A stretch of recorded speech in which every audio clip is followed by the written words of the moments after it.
today we're honored to have a team from Vietnam, and this is Introducing Digital Immunization Information System, Exchange and Learning from Vietnam, which is a PATH project that is funded by the Bill and Melinda Gates Foundation. And they have been working closely with the Ministry of Health in Vietnam to facilitate a successful transition of records from paper-based to now what is completely paperless immunization record system. And our panelists today are going to discuss lessons learned from Vietnam in the deployment of the electronic immunization registry, right from the design to the development stage and through the national scale-up. And the panelists will be sharing the key enablers as well as the barriers to successful deployment of electronic immunization registries. And having said that, they'll also be looking at, sharing with us why it is very important to, to engage government, and why, government commitment is very important, and other stakeholders' partnership are very important in executing this type of projects. This webinar, we know, will be of interest, not limited to the following. The various policymakers out there, data management specialists, EPI managers, health management information system specialists, digital health solution implementers, and other health specialists committed to improving data collection, quality, and use across the systems. So in today's webinar, it will be slightly different. Like I mentioned, we have a whole panel from Vietnam, and the discussions will be led by Dr.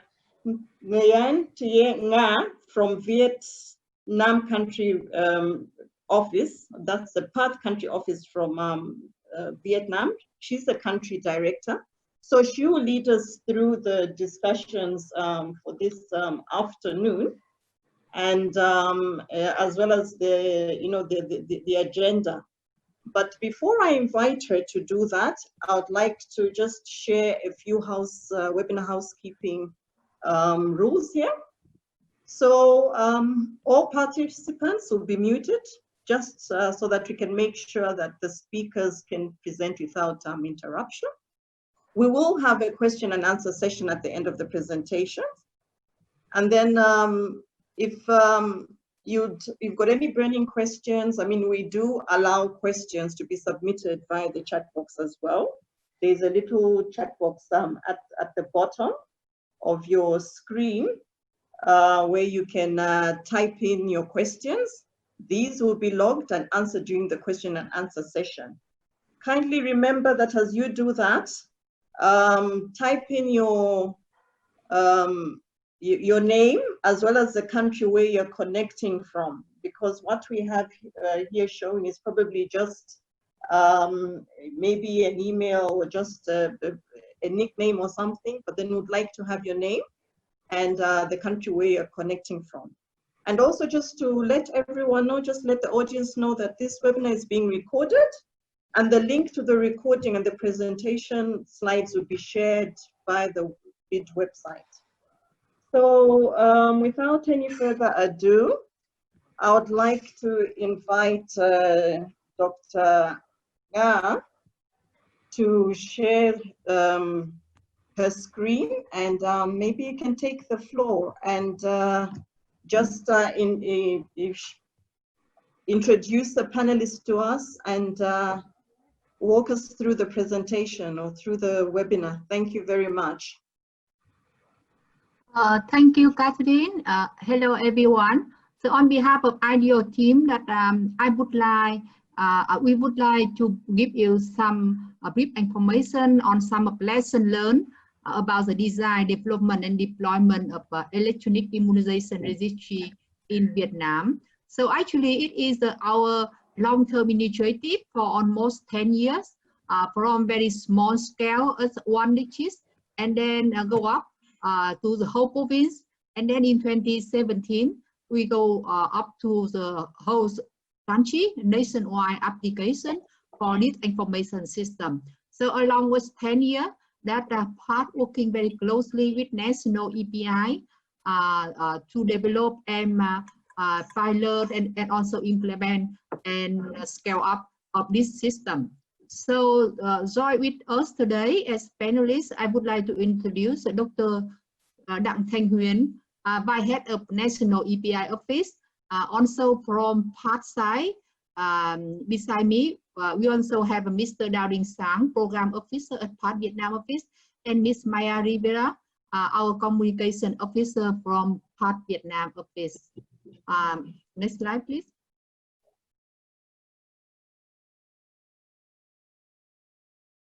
Yeah, so our agenda today that we will have about 15 minutes of presentation to introduce our ideal project, a history, a function of our system, namely NIS, National Immunization Information System, go to different phase: design, development, deployment, and next step. And after presentation, we will have interview section with National EPI and Part ideal colleagues, and at the end, we open floor for the discussion for audience. So now I would like to introduce Dr. Đặng Thanh Huyền, will give you some information about history and function of the NIS. Dr. Huyền, please. Yeah, hi everybody. Huyền from EPI Vietnam. So I would like to, first of all, would like to say hello to all people and share with you some brief on the EPI in Vietnam. As you know, that we have an annual birth cohort around 1.7 million children, and we serve for the children children age 1 year, and the pregnant woman with the 10 vaccine antigen with the 10 antigen. So we have around 5 million, more than 5 million of the children, the population of the people we need to serve every year, and this cohort will be registered in the system. And the most vaccine given in the common health center, that is different with other countries. That's more in the climate, but in Vietnam it go through the primary system at the common health center, and we have a different diverse geographic, and we get high vaccine coverage nationwide, and where we have some difficulty area with low coverage in hard to reach area, and now we have a more and more urbanization. Thus can cause more difficulty in the management of the target population. And before the June 2017, the immunization information system were primary based paper-based system with some computer-based system for reporting aggregate data. Hi everyone, could you hear me? Hi? Hi? We can't hear you properly. You're breaking. Yeah, okay. Good. Okay. So next slide. Are you able to speak louder? Okay. Doctor, yeah. are you able to speak louder? Yeah, I can. Can you hear me? Hi, can you hear me? Yes, I can hear you. You're breaking. For some, you're breaking. Mm-hmm. So sorry. Sáng, can you hear me well? Yes, you're well. Yes, we can hear you well. Okay. So it may be breaking in some connection. I would like to continue the presentation. It's okay for you? So under the Ministry of Health, the National Institute of Hygiene and Epidemiology, so that is where the national EPI belongs to. And under the national API, we have 4 regional institutes. We have 60 provinces with the CDC, provincial CDC, and we have more than 700 district health centers and more than 11,000 community health centers. Plus, we have more than 1,000 hospitals that involved in vaccination and more than 1,000 private immunization facilities. Next slide, please. Sorry, Doc, can I disturb you a bit? There is a concern from some of the participants saying, can you speak closer to the microphone, please? Sorry. Yeah, very close, but I don't know whether they work or not. Can you hear me? Hi. Hi. Hi. I love to hear. I still hear you, but it's a little bit like the voice very low. Okay. So it's okay for you now, or thing didn't work? Doesn't work for you?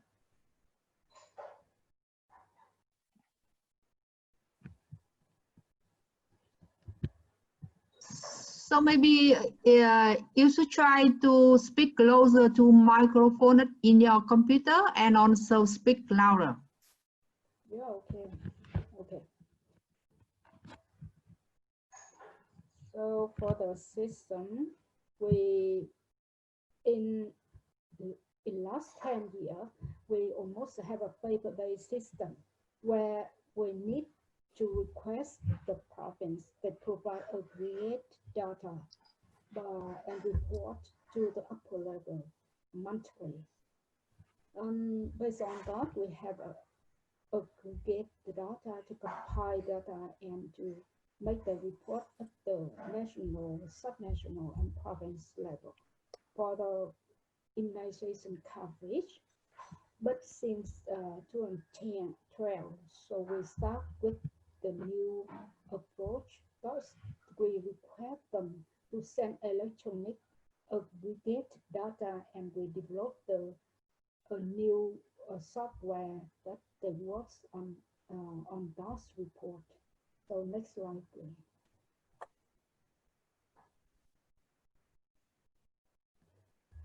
And during this time, we have one project with the PAD, that is optimized project, and we work on the 3 parts with the box truck. First, that all the vaccine lot will be registered in the system, and so we can track which lots of vaccine transaction and aggregate data immunization report to all the people, to the all level. Besides that, we have an immunization registration to track immunization event of children under 1 year old. And this and the first one is that we have a case-based report. So based on those, we have a pilot in the 2 provinces, in Phú Thọ and in Bến Tre, and another province. We have also pilot immunization registration in only 1 district by that time, and it worked quite well. And until later on, we have a switch this software to the new version. We call that is a national immunization reporting system, and thus we have a scan up to the 60 provinces, and other provinces there's some province they implement to district level by themselves, but in the 56 province they only apply at the province level to report the aggregated data. And after that, we have by the 2014, we have integrated workshop and immunization register as one comprehensive system for vaccine and immunization. And we add new module for the pregnant woman. This have been already scaled up to the other provinces. From 2014, we have web-based system with the aggregated data, and for the immunization registration, it's delayed somehow between the 2014 and 2017. In 2016, by request of the Ministry of Health, and we have a work with the Viettel, is the IT service provider, in the in part to develop the new platform for the management data, immunization registration data, and we expected that will be launched in the 2017. During the development, we have a good march on this, and we have a launch nationwide in 2017. We have also conducted training for province, regional office, and district health workers. And from 2017 and up to now, we have rolled it out to all the health facility in the country, including the common health center under public services and hospital. Also, we engage the private sector to share their data into the system. So if the children in one place, they can get the vaccine in different facilities, but their history will be updated in the system. Only one record for one child. So based on that movement, so we have to work to the transition to paperless immunization system, reporting system. And we start with the pilot in 2 provinces. Hanoi is a city, is urban areas, and Sơn La is a one mountainous provinces, to understand what is the challenge and what is the opportunity for the EPI, how to implement and how to roll out the national immunization system nationwide. And my colleagues, Dr. Sang or Dr. Na, will continue on next slide. Thank you. Hello everyone. So I would like to present that this slide is a very like a summary, the history of the that is Dr. Nguyen have just mentioned about. So we have 3 stages. One is the design, and the second is the development and the deployment. So for the design, so we define the EIR requirement based on end user priority and identify the problem, the challenge. And for the development phase, so we create and testing the EIR software based on the predetermined the system list and the key function. And for the implementation, we introduce the EIR system across the relevant level of the health system. So now that I present about how the system works. So the NIIS, we have 2 modules. One is the immunization registry and the vaccine tracking the module. So as of the Dr. Nguyen mentioned before that, in Vietnam, so the most children born and vaccinated the hepatitis B birth dose at the hospital. And community health center is the primary point to deliver the EPI, the vaccine, and private fee-based facility in the big city. They play a role to provide the non-EPI, the vaccine. So the NIIS is designed to support the facility, community health center, hospital, and fee-based facility to track life course of vaccination history of the pupil wherever they go for the vaccination. And so the children, when the children register into the system at the hospital, so soon after birth, so information of the children will be sent to the health community health center where the child is a resident, and the system notify the health worker at their community know about the newborn. And you know that the vaccination at the community health center conducted only some fixed day in the month, not daily. So before the immunization day, system have to list the children due to on the vaccination and also send SMS to remind parents or pop-up notification on smartphone if the parents use smartphone with the immunization card. So now you can see that now the PAT and Viettel, GDPM, and NAPI, we are working with Viettel to finalize the immunization card. That is the prototype, and the very few number of the pupil already to use that.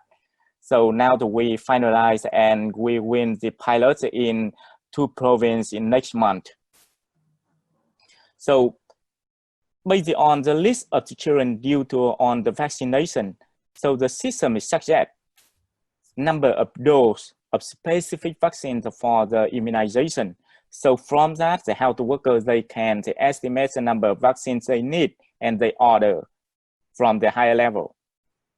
So on immunization day, the children to visit the community health center, health workers, they use a barcode with the barcode scanner, because the system that we use barcode technology to scan that, to convert the child ID to the barcode to visualize that. So that is the support the barcode scanners that can read it very quickly and the more accurate.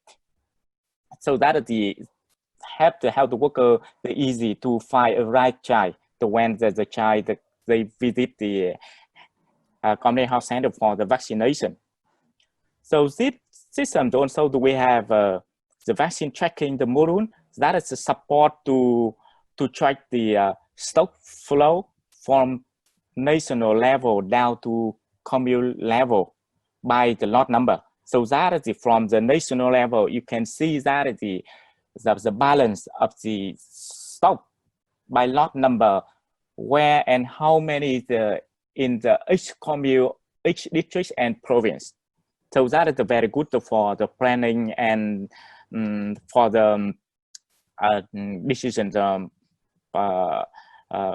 for the making the decision.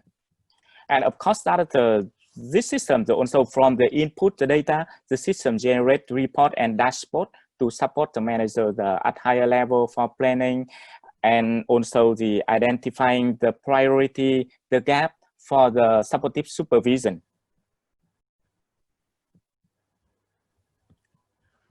So in collaboration with Vietnam National Expanded Program on immunization, PAT conducted the IDEA project funded by Bill Melinda Gates Foundation. So the IDEA that stands for the for the name of project here. You can see on the slide. So the IDEA project, our goal is to explore and disseminate the evidence and lesson learned from the Vietnam implementation of the NIIS to support successful implementation of the EIRs in the other country. And also in this project, we have MOH in Vietnam to improve the uptake and effective use of the NIIS.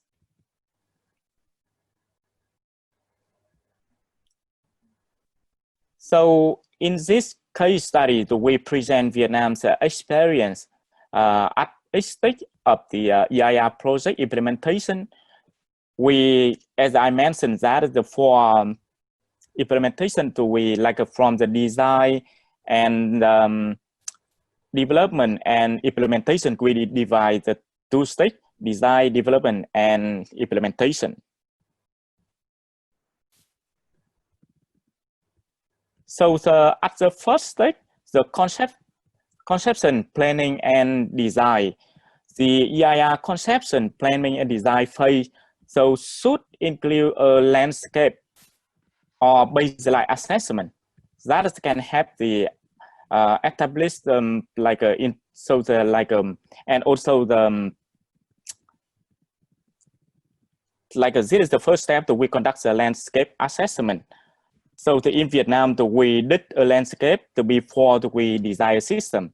This is the very important work to understand the current situation of the health information system, the policy, current policy, IT structure at all level, like IT knowledge, IT skill of the health worker at the commune level, and what software in place or under development, so that we can learn both successful and the failure lesson from the previous project that they implement the software.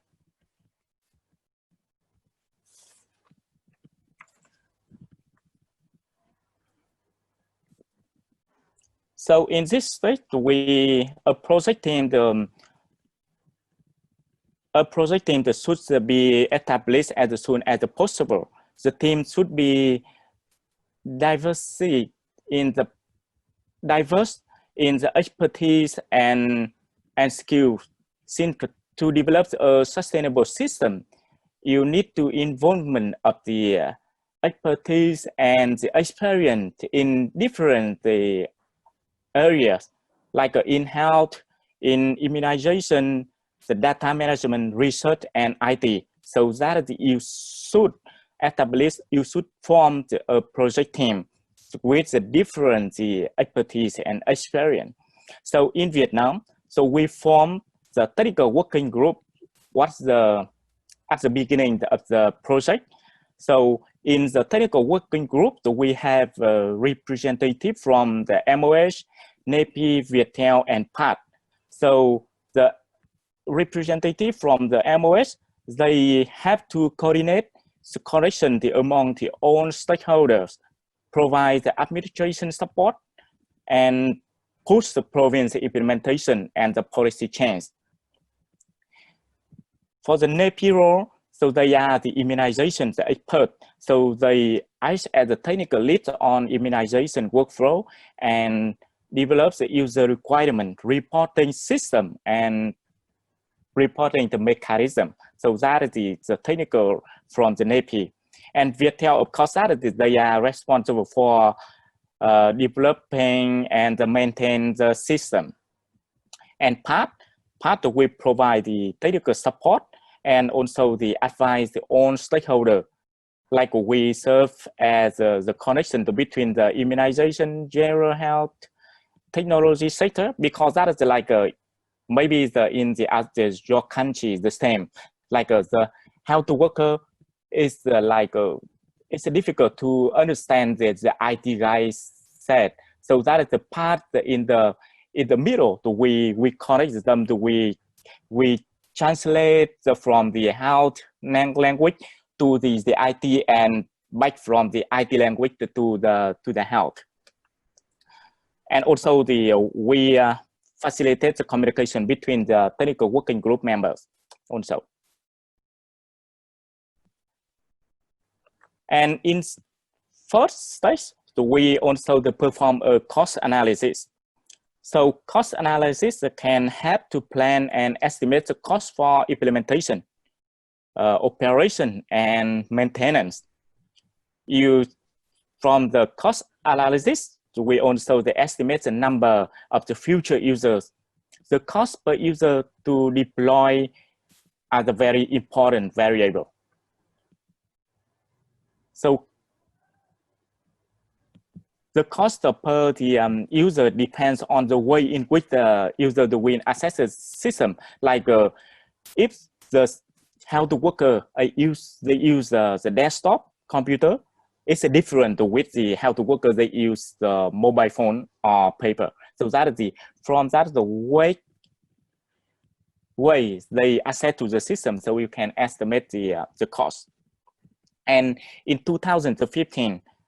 With technical support from the WHO and experts from the Johns Hopkins University, So the project team to develop the financial tool to build a business model that have to predict the cost of immunization implementation and scale up in Vietnam.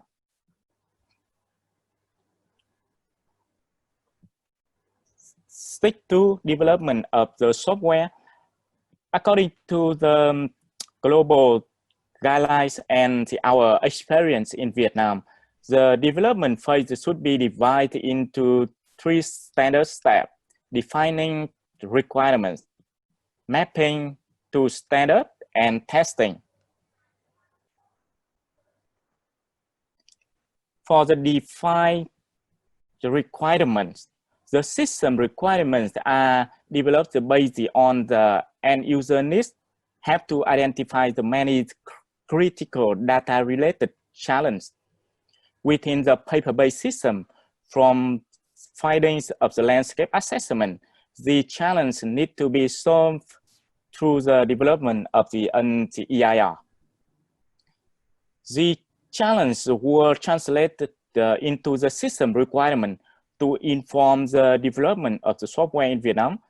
3 different stages of the NIIS were used to assess the user feedback and ensure the key priorities from the end user were had, and then the update as needed. So for example, in Vietnam, this phase, the NIIS requirement, so the we developed we require the system have to support the health worker in the child registration. The system, the assign unique ID to each child in the community.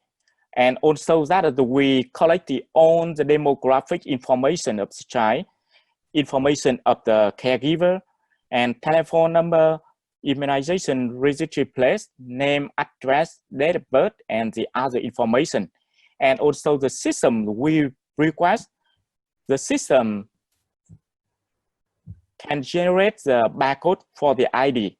So that is we can apply a barcode reader technology, because we know that the barcodes now in Vietnam is more popular, like in the supermarkets, they apply that. So we want to use the barcode technology in the EIR to help the worker, they easy to track the children.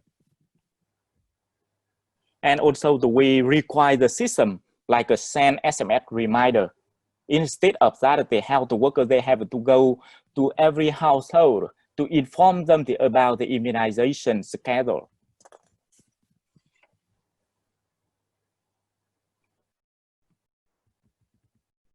For the mapping to stand, so digital health solution need to comply to standard. That can be categorized into the 5C, like a care guidelines, content, coding, communication, and confidentiality, privacy, and security. So in Vietnam, we follow the MOS. For example, in the requirement to develop a system that have to be the interoperability of the system. That is the gritty.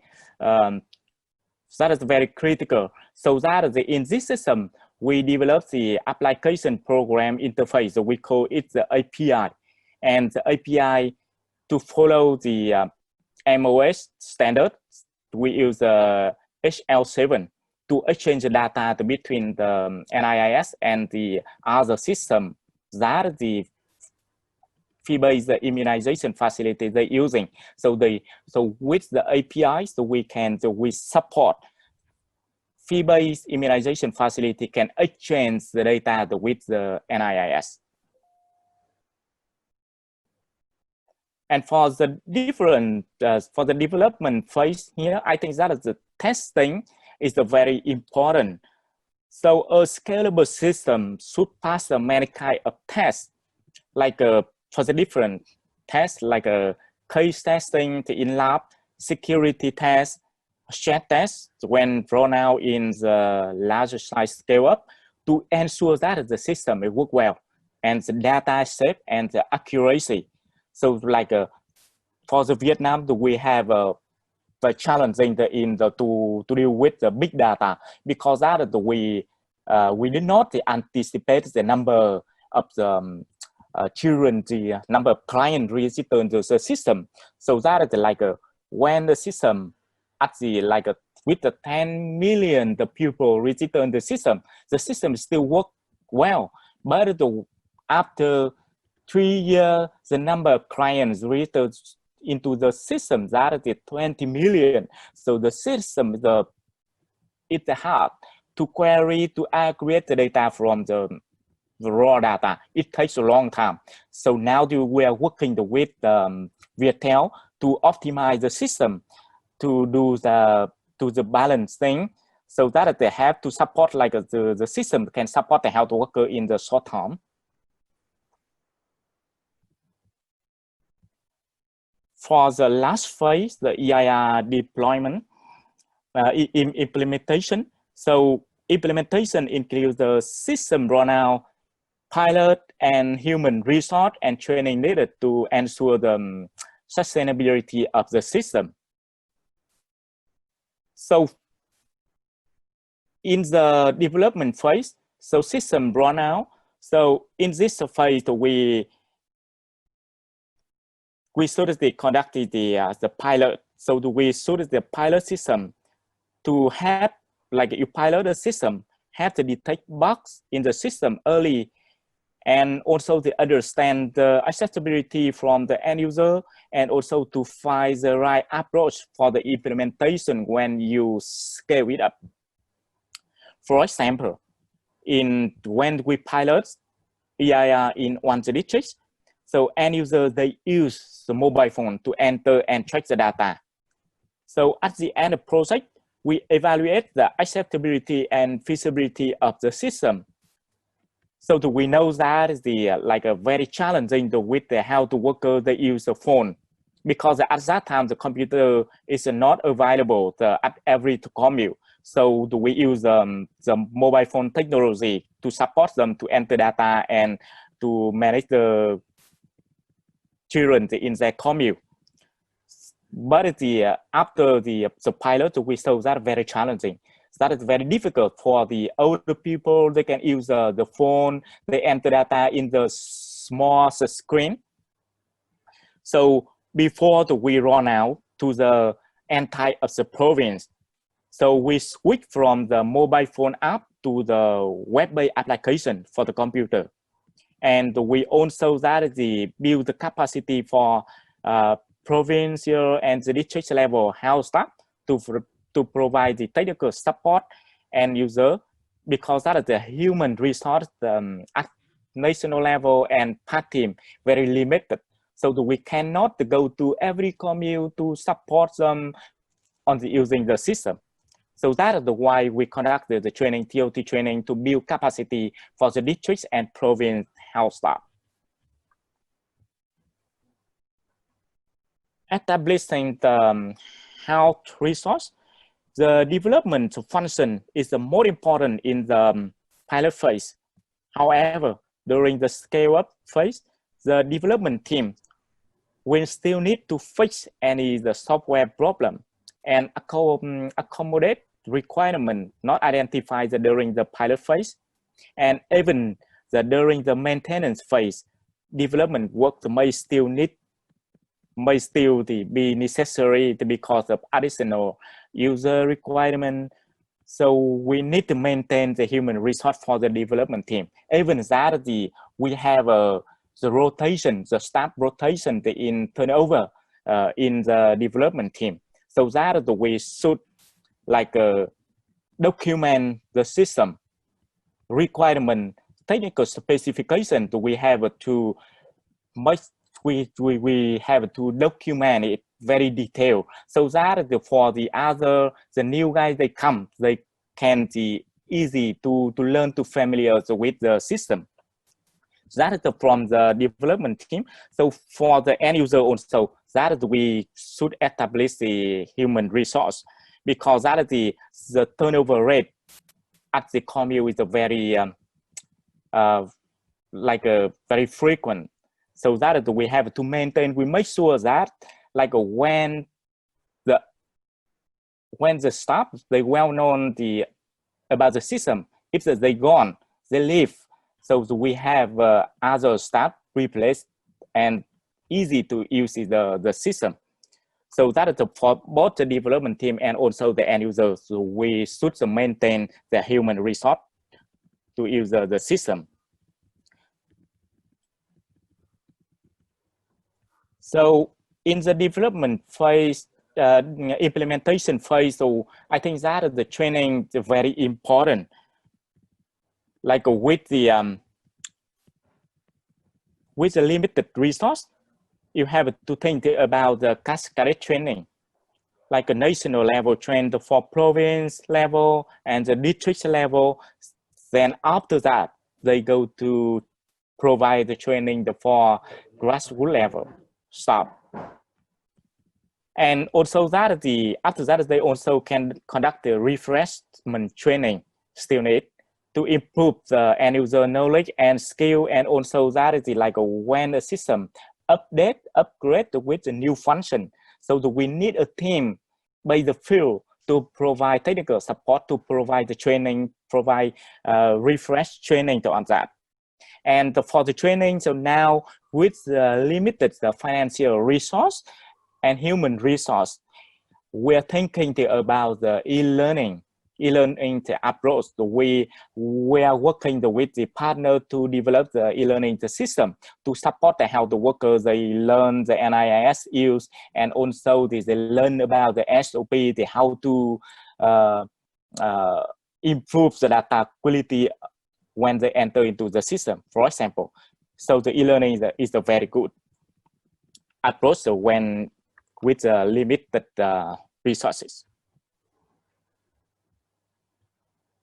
And for the implementation stage, we think about we also have an implementation. The burden protocol should be developed to recognize the duplication between the board paper and the digital system, and should develop the details SOP for the detection of the duplication, and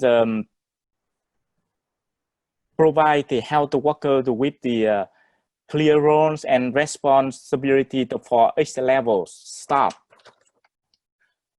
So we have a challenge in Vietnam has been with the burden on health worker. They enter the data, input the data for the previous reporting system. So we require the health worker, they enter like when we start the system in 2017. So we request them have to enter 2 years cohort with children. They have to enter all the demographic information and the vaccination history into the system. So the system that can support them to enter. So that work is the very challenging for the health worker. They need to spend extra time to ensure the own data enter into the system. And for the implementation stage, so you also should consider much about the data quality and data use.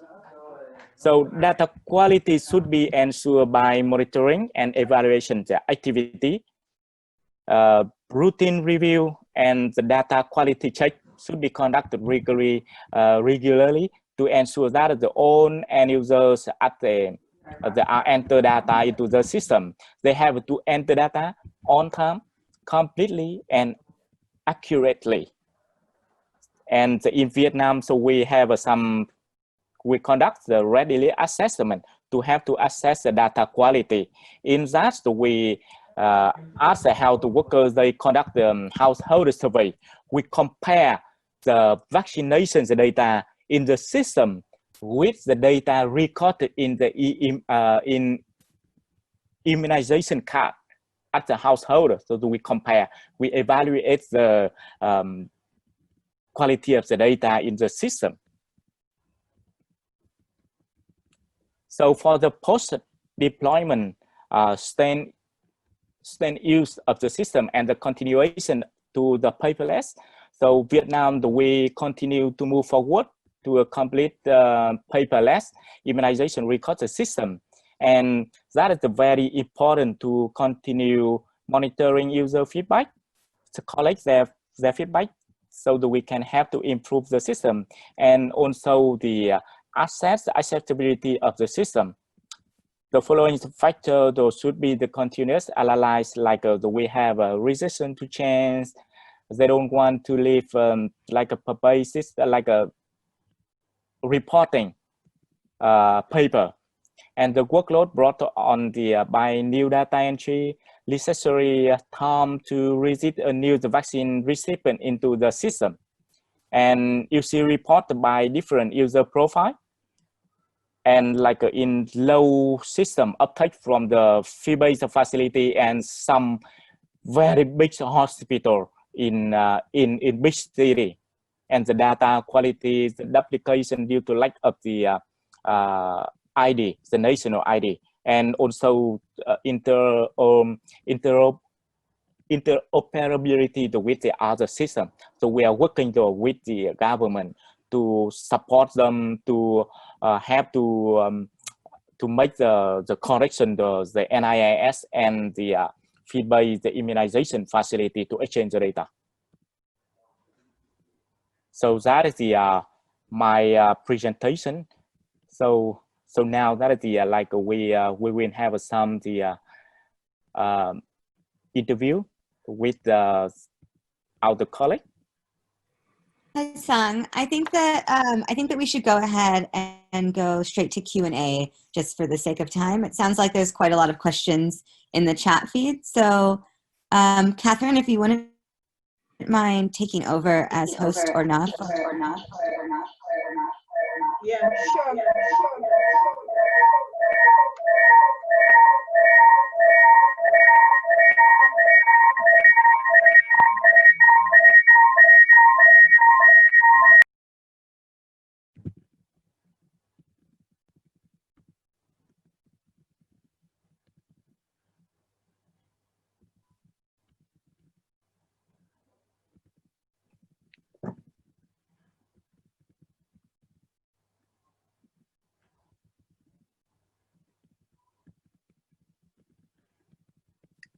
So I see here that is a lot of question.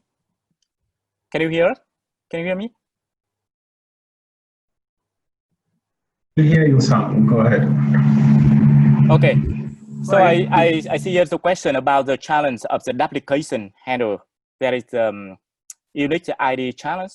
So that is the way, like actually that is the duplication, because that is the like the national ID that to provide when the pupil they are at the 18 years old, so that is they can get the national ID. That is very challenging for the newborn. So with the newborn now, currently, so the hospital, they register the newborn at the hospital, but they enter wrong the address, like a wrong commune.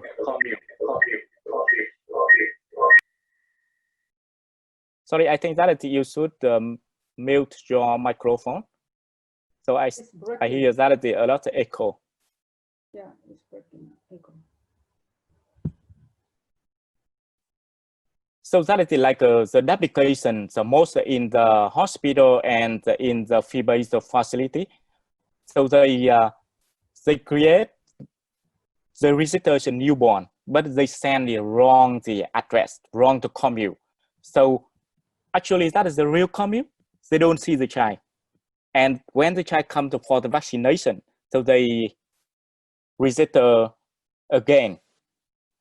But the other communes, they can see that and they delete or they disable the child. So the system defies the duplication. That is the same with the fee-based facility. So now we think we encourage the facility. Most that is the hospital, they should use the barcode. They print the barcode label and they attach with the they can print it out. They can attach with immunization card, or they just like a print with the hepatitis B bundle, a paper. And so the parents bring that paper or the immunization card with the barcode, bring to the facility when they come for the first vaccination. So that is the easy, even that for the health worker at the hospital, they enter wrong the commute. But that easy for the community health staff. They see the barcode, ID, parents bring to the community health center. So that is easy to find the right child. And they enter data and they revise the location, revise the commute to the correct commute where the child is living. So that they can call it. And with that case, we can we reduce the number of application. We also we think about the immunization card. Immunization cards also maybe the support to reduce the application, but we need to come to pilot in our 2 provinces next month, and we pilot in some 1 year, and we conduct the evaluation to see how the data quality improves. So when we pilot the immunization card.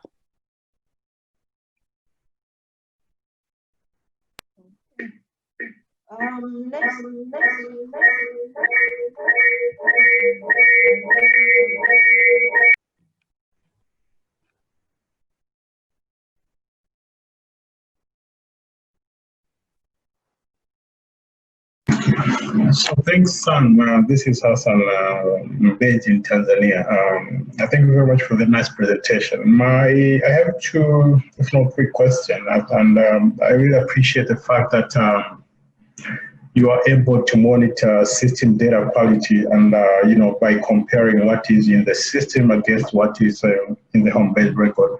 I think that's a brilliant approach, because in most cases, I think country deploy digital solution and assume that the data in the system will be accurate. But I think this, bring out that we still have to make sure that we know and to what extent the data that in the system is accurate. And it's a good lesson from you guys. I wanted to know that I believe Viettel is a private company, and most of the private company are profit driven. So how did you or the Ministry of Health manage to do the broking? What is in there for them, like the teleco? Is the ministry paying them any contribution as part of supporting development and deployment, or are they doing it as part of the corporate social responsibility or any other form of agreement that we can try to mimic the same kind of agreement in other settings? So that will be my question. Yeah, we can start with that one. Yeah. Okay. So I can answer the first question about how do we know about the quality of the data. So in the mid of the last year, we conduct the readiness assessment. So when we can see the different types, quality of the data, we divide that. One, we conduct the home-based record, we compare home-based record with the data in the system. That is the one. And also that we compare the data in the hospital base. So we check with the birth registration book in the hospital. We compare how many children born at the hospital in 1 month or 2 months. So we count how many, and go to the system, you also count. So how many the children born in the same period. So that we can estimate the coverage, the completeness of the data, and we also select randomly, 12 or 25 the children born at the hospital, and we compare the data they enter. We compare with the personal information, demographic information they enter into the system, compared with the information in the birth registration book. And also we compare like the vaccine, the hepatitis B birth dose, they vaccinated for the newborn in the medical record and with the data in the system. We also conduct the same way with the fee-based immunization facility. We compare the completeness, the coverage of the clients they visit facility in one period, and we compare with the system. And we also select randomly some client. We compare very detailed information, personal and the vaccination history they enter into the system. And besides that, we conduct the physical count for the vaccine and stock. So we count like how many doses of the vaccine by lot number, not kind of the vaccine. We count by lot number, like this lot number is registered and manage the checking in the system or not, they enter or not, and the balance in the real have any discrepancy with it matches with the number, the balance in the system or not. So that is the way we conduct the quality of the data, the method. And for your second question regarding to the Viettel company, so actually that is the Viettel is the government-run company. So it's under Ministry of the Defense. So that is the Defense Ministry of Defense. They have a MOU with the MOH. So that is the Viettel to support them to develop the NIIS and also the other system like communicability, NCD, the system, a lot of systems. So Viettel they support the MOH to develop. So I think that is this may be different with the your country. Yeah, thanks. Thank you very much, Sam. Appreciate that. Thank you very much, Hassan. I think there was another question pertaining to Viettel, and this one came from Rahim. He was saying that they do have experience of a Viettel company because it's got a branch in Tanzania, of course, and it's a government telecom, well, private. But the question that he's asking is if the system has been installed to community health centers at villages, and if Viettel has installed data communication in the village area, and if so, who incurred this cost? Because it's impossible for private company to install their infrastructure at areas where there are few customers. So I don't know if you could address that as well, as since we are talking about Viettel.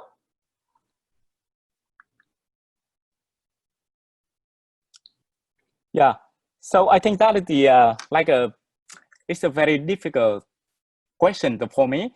So because that is I'm not in Tanzania, but the from the my point of view, that is the Viettel in your country. Maybe that is the you can say that is the private sector because they do business. They're doing the business in your country.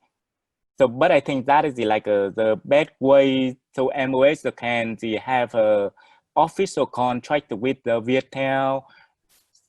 I think that, and for the whatever the system you want to develop, so you need to have a very detailed requirement so that you can attach with the contract.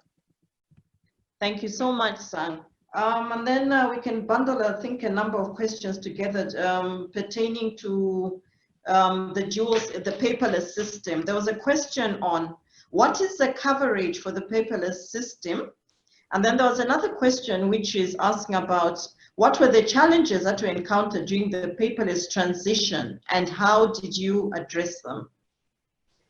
Yeah, So there's a lot of challenges we experienced from in the last 3 years. First of all, that is the skill and knowledge from the community health center, because that is a total different in the statistic way approach that they need to work on those. Previous one we work on aggregated data, so that is a different way to get the data at the upper level. But now in the system, that's the head count statistic approach. That's the number is the way to make the report is totally different. So we need to train them how to understand the system, how they work and make a synchronized report, and understand where the data come from in the list, and how to make aggregate data. And the second thing, that is the infrastructure. That's almost a community health center, they have already their computer anyway in some area, but low infrastructure. So they have a challenge with the computer, with the internet access. And so we encourage the local government to invest on that for the different area. And we also work with some Viettel, also they support in some province with the computer or the 3G. And the first challenge is the development and upgrade the system, because you know that the developer is an IT person. They don't understand what and how the report made from, what is the variable and how formulation of that. And even now we still challenge that, and we need still work on that. The system is not comprehensive yet. But for the immunization registration, that's good. The personal data is a comprehensive. We include the health screening form in each personal information for each time of vaccination. And you know that during the enrollment, so there is a lot of requests from the lower level in different situations, thousands requests. So we need to work on that step by step. First of all, we focus on the immunization registration. That's the core data. And then we make the different modules that support the lower level. First of all, is a reporting system. They synchronize the data from the core module immunization registration to the report and run the system. The second module is how to that is the vaccine management, how to import and export the vaccine data and check the loss. The first one we work on that is now we're still working on that. That's the how to manage the user. Example, you need to see how the user work, whether they work every week, every day, or they work several times in 1 year. And we want to see how possible application they made for, how many records they have deleted for a certain time. And I think that we need to work more and more on that to make it more utilized. So that's not one time work, that's the work for a long time, for a long term, and we still need work on that. And the data accuracy is a problem, because now it's often we have a 1.6 7 million children every year. But in the system, it's often we have a 1.9 million. So it means that we have around 200 duplication somehow. And we need to work on that, and most it caused by hospital and or by private sector, or even in some public facility. From that, to work on that, we need the legal document, the mechanism to request them, to prevent the duplication. If the case have already in the system, so they don't need to do more duplication in the system. Besides that, we will develop more technical measure to prevent us or when we miss something like that. That's the more challenging we have. Thank you so much, Dr. Hyatt. That was very well spoken. In the interest of time, I think most of the questions were actually being answered. They're there, the answers are in the chat box, but I think we still have two, which are very cardinal pertaining to sustainability.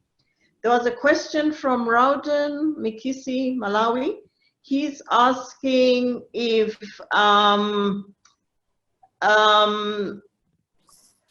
IMREC was, there was any monetary contribution from the ministry, or was it entirely partner funded? And he was asking because of sustainability, particularly when the partners pull out of the project. And then in the same vein, friend Jovu from Zambia is asking if there is a sustainability plan in place.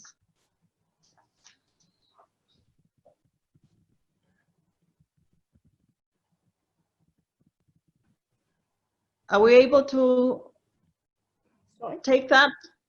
There were two questions on sustainability. Is there a sustainability plan in place? So I can answer the question on sustainability. Actually, now the system handled by Viettel and Ministry of Health, not by part.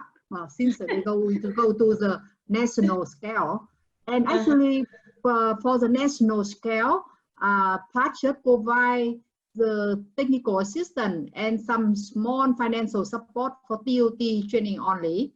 So for cascading, for the maintenance of system, for other things, that it mostly come from government budget or Viettel contribution, and either from central level or from the local government level. So it's not come from part. So actually, system is now hosted and maintained by Ministry of Health already and national EPR. Also, I want to compliment to now. What is that? From the Ministry of Health and EPI, we have allocated the budgets for pay to pay for the detail. But anyway, until now, we have some challenges in the mechanism, so we have not paid yet. But in the future, we may pay them by the services. We didn't pay for the development of software, but anyway, in near future, we will pay for their services. And of course, this the government database, and it's very important to other health system, other health program. So it should be in the long term, that should be connected to other database. Example for the treatment, for the productive services, something like that. So the system, I think that it should be sustained for long term. Yeah. But for the financial thing, that's the only one of this. But the most challenging is not only finance, but technical issue. Technical issue including the developer, the user, and the legal that allow us to have a comprehensive transitioning from the paper system to the paperless system, and then to electronic reporting system, because we need to obligate on the public private facility and the hospital. They have a more accurate entry in the system, and then on the public, on the private facility, they need to share all the data to the system. Now, in some urban area, some private facility, they didn't provide all. They provide some, or they didn't provide. So how the legal they can do on those? So we need to work on more. Thank you. Excellent, excellent. I have a recommendation for the sustainability. So I think that like in Vietnam, we are lucky to have Viettel, they are strong and enough capacity to develop a system. But for the other countries, you should think like to develop a sustainable system. So like think the mechanism. So you should select like the way, the approach, like the company, they provide the service rather than they develop the software, they hand over and they say goodbye. So I don't think that is like a sustainable way. So you should like you can test, you can pilot with the small scale up. So when you hand over the system to the government, so the government to like they will run the system, and the other company with strong and enough capacity, they provide service to maintain the system, because that is the like the requirement of the system. It changes over time, because that is a policy change, mortality and mobility pattern. It changes in over time. So the requirement. So we have to think the system. We need to upgrade it to meet the user requirement. So do we have the company own way besides to provide the service, to maintain the system, upgrade it to meet the end user requirement.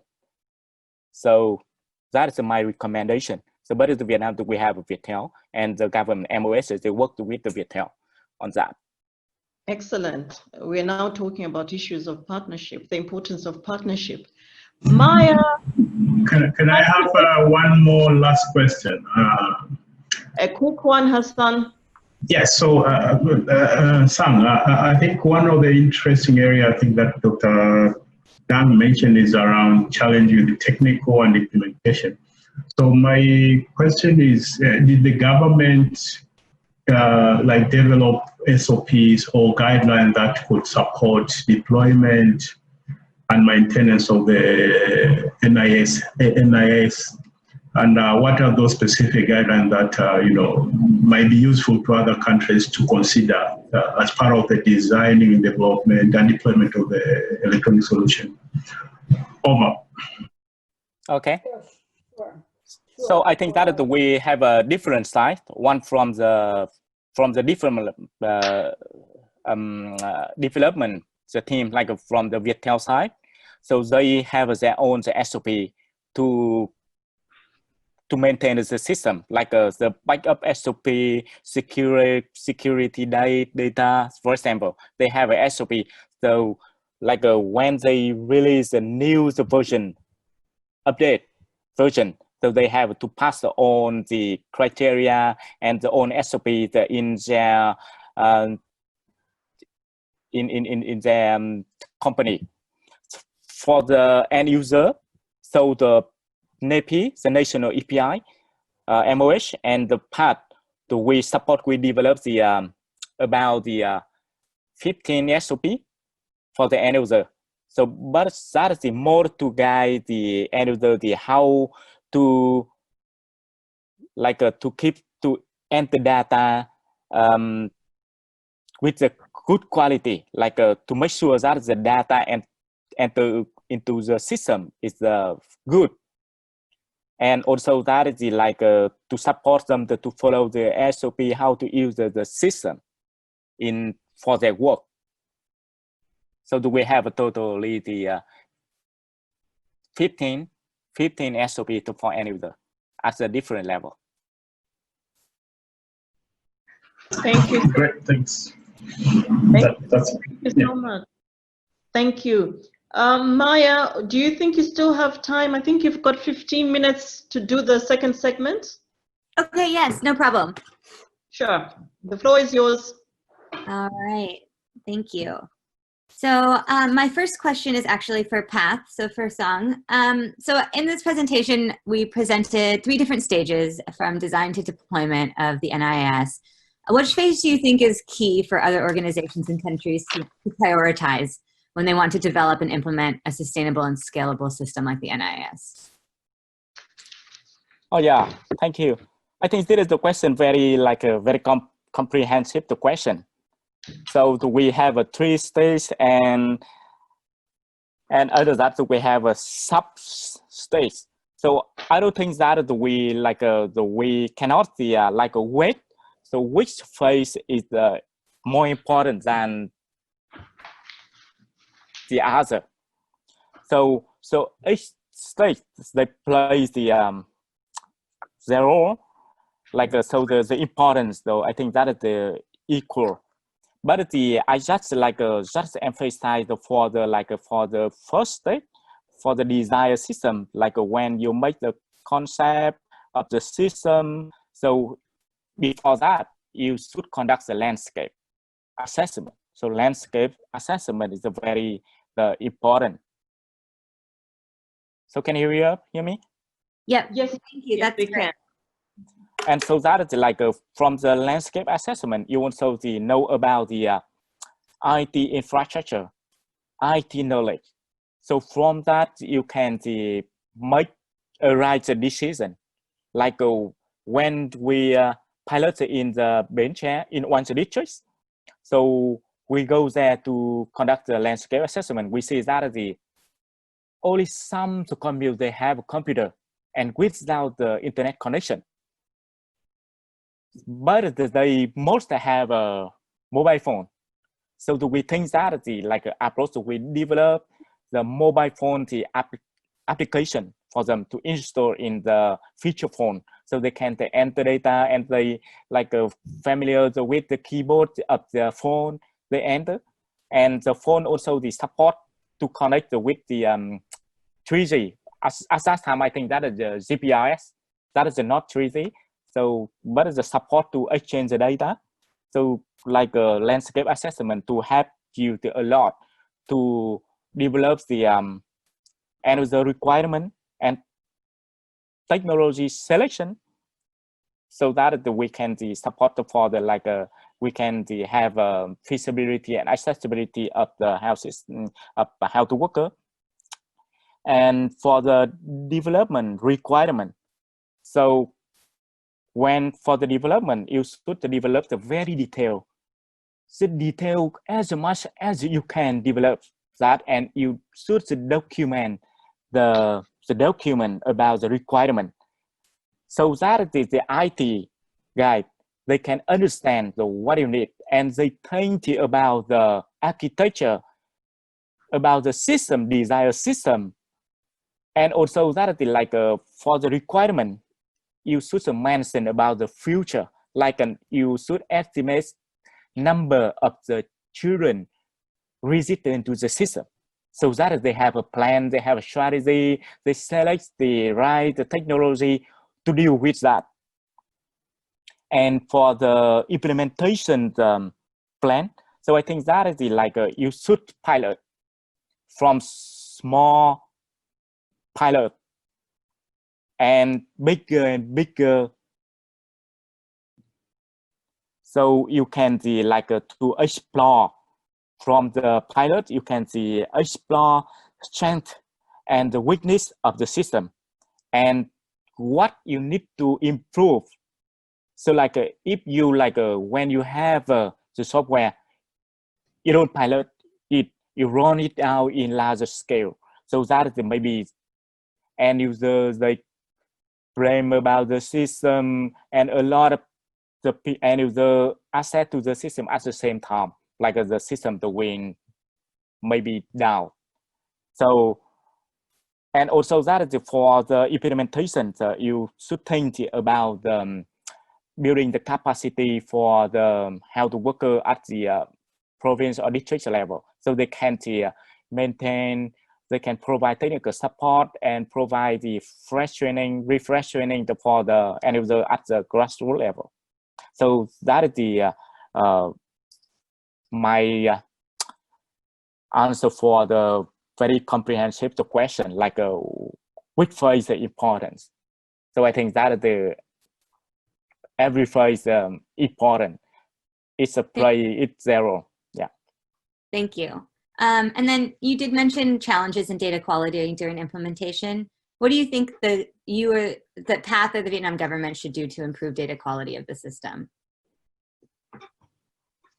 For the data quality of the system, we have different type to control and to control the quality of data, like for the end user, like when we develop the front end. So in the front end or back end, so that is like we support, we set up the validation, the data validation, like if the health worker, they enter the wrong date, like the date in the future. So the system, it's refused for the save. You cannot save when you enter the date into the future, for example. So that is we develop the validation rule for the data entry. And from the end user, we also develop the SOP to support them. Like they should follow step by step when they enter data and how to check the data quality into the system. And for the application, I already mentioned that, like we encourage the hospital and facility, they should use and attach the barcode label with the immunization card.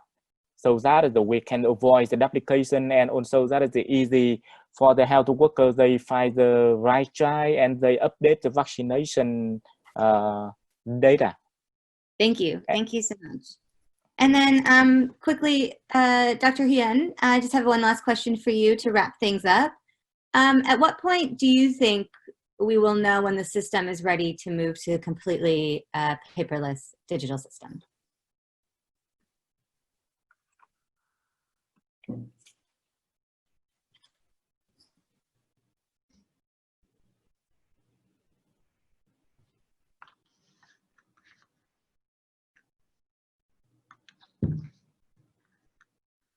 Dr. Hien, are you there? Okay. Sorry. Yeah, we It's okay for you? can hear you now. Okay, sorry. So I think that we are not ready by this time because we have a lot of challenges with the data quality and data accuracy. Before you drop the paper report system, you need to ensure that the data is accuracy and ensure that the data can reflect for the different approach. And by the time we need to, so why we need to work on the pilot in some provinces. And in this year, we will work from year to year to encourage the facility. They use the barcode scanner and barcode printer to provide every child with one unique ID to reduce the burden for healthcare workers and also to improve the data quality to prevent the duplication. And the second thing that we need more work on the legal to make more the document, to engage the private sector and hospital on the data quality. The first thing is the system itself, the technical issue, the utilization. It needs to support the middle level to manage the data quality and the implementation of the system different facilities in their catchment to monitor their performance and to identify any issue in their catchment for their response. So I think that it needs take more time to come completely electronic reporting system. But we will try have a least paperless reporting system. It means that right now they can bring out the list of the own eligible children with the every dose provided in the past. So they don't need to write that anymore. They can bring out from the system. And the system don't need to install. That's the web-based, so that they can open by Safari or any Internet Explorer, something like that. For facility, it's almost fine. We don't need to invest more on that. But for the data quality, for legal issue, and for technical, we need to work more on that. But we move forward from in this year, and I think that it takes some year to have a complete electronic reporting system. Thank you so much, Dr. Yen. Thank you so much for answering.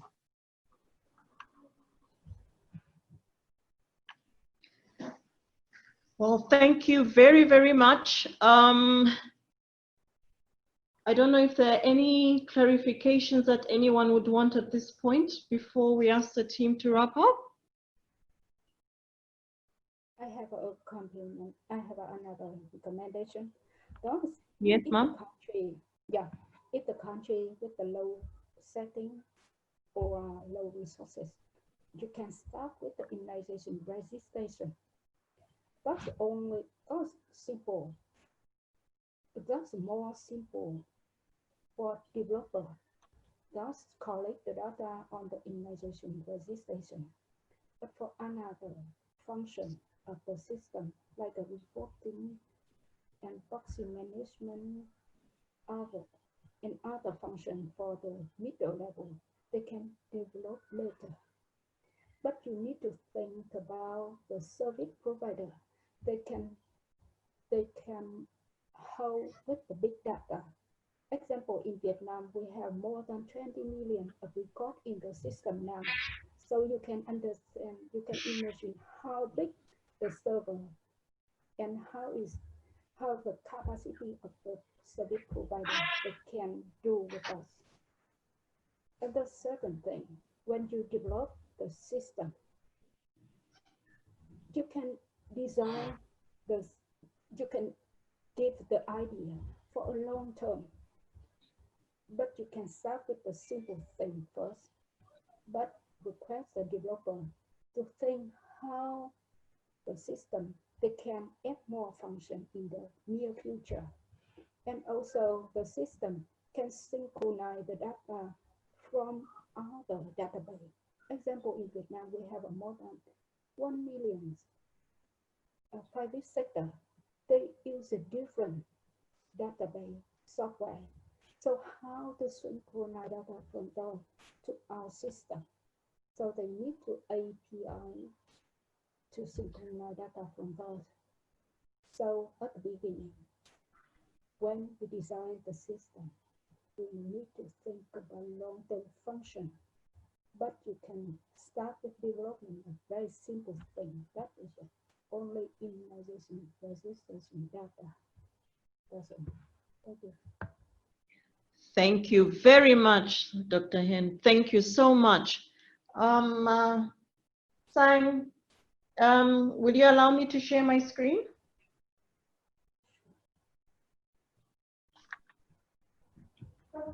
Yeah. Can I share my screen now? Yeah.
Anyways, would like to thank everyone for joining us in today's panel discussion. A very special thank you to the panelists whom we had today. We learned so much, and it looks like there were so many questions and there was so much information, and this webinar came in at a time when, you know, it's just very timely, when most of the countries, particularly in sub-Saharan Africa, are looking at, you know, looking for digital health solutions for their, you know, immunization record systems.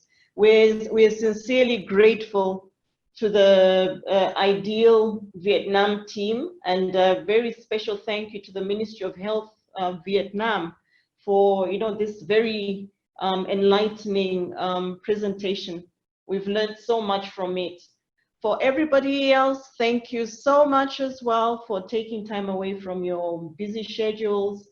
And just to let you know that we did record this webinar. We'll be sharing the link soon together with the presentation slides. And we'll also, these will definitely be on the BID's website. And if you've got any further questions, we will definitely link you up to the panelists who were presenting today, so that you can get further information, or you can simply post your questions on Google Groups.